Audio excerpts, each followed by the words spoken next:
आज देखंतु सुभद्रा योजना को नहीं माननीय उपमुख्यमंत्री प्रभाती परिड़ा बहुत बड़ गोटे सूचना देते।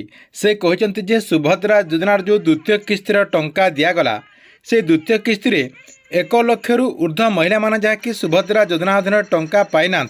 प्रथम किस्ती से माने टंका पाइथिले किंतु किछि कारणरू जहाँकि द्वितीय किस्ती 1 लाख महिला माने जहाँकि सुभद्रा योजना अधीन 5,000 टंका लेखाएं पाई ना बोली माननीय उपमुख्यमंत्री प्रभाती परिड़ा आज जहाँकि निजे स्वीकार करछंती।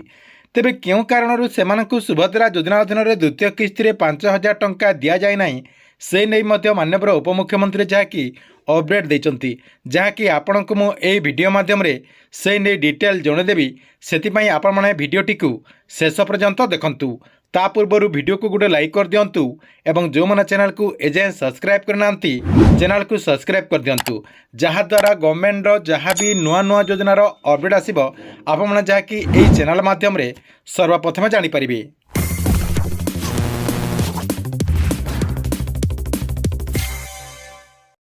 तेबे ए नहीं कौन अपडेट होची देखंतु। प्रथम किस्ती सुभद्रा टंका पाइथिले और द्वितीय किस्ती बेला को इनकम बढ़ीगला आउ टंका आसिलानी। एहीपरि भाव में द्वितीय किस्तीर टंका पाइबारु वंचित होइचंती 1 लाख महिला हिताधिकारी।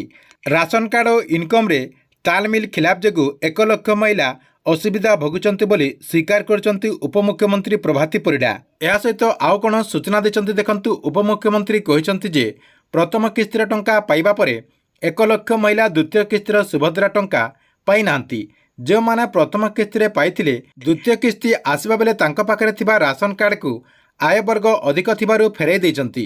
सेही कारणरू 1 लाख महिला को असुविधा भोगबाक पड़ुछि बोली सूचना रहिछि। किछि महिला तांको भितरु गाड़ी किनिचंती एवं 5 एकर जमी न थाई मध्य धान मंडी रे अधिक धान देइचंती। एथिजोगु असुविधार हिताधिकारी चयन प्रक्रिया रही बोली माननीय उपमुख्यमंत्री जहाँकि सूचना देइचंती। सहित आउ कौन से कहते देखंतु। से कारण 1 लाख महिला जो डॉक्यूमेंट रही से डॉक्यूमेंट को रिव्यू करा जिवो। ए नहीं मार्च 31 तारिख पर 1 to 1 सर्वे करा जिवो।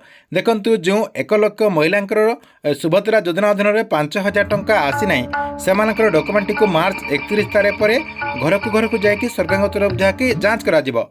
सर्वे हैला परे जदि आपने योग्य होइतिबे सुभद्रा योजना अधीन टंका पाइपर। आपणकर जो नेक्स्ट किस्तीर टंका आसब राखी पूर्णिमा से किस्ती एका संग को द्वितीय किस्तीर 5,000 टंका एवं आपणकर जो तृतीय किस्तीर टंका आसब 5,000 टंका एका संग को सरकार तरफ आपण अकाउंट को 10,000 टंका दिज्व बोली माननीय उपमुख्यमंत्री प्रभाती परिड़ा जहाँकि सूचना देइचंती।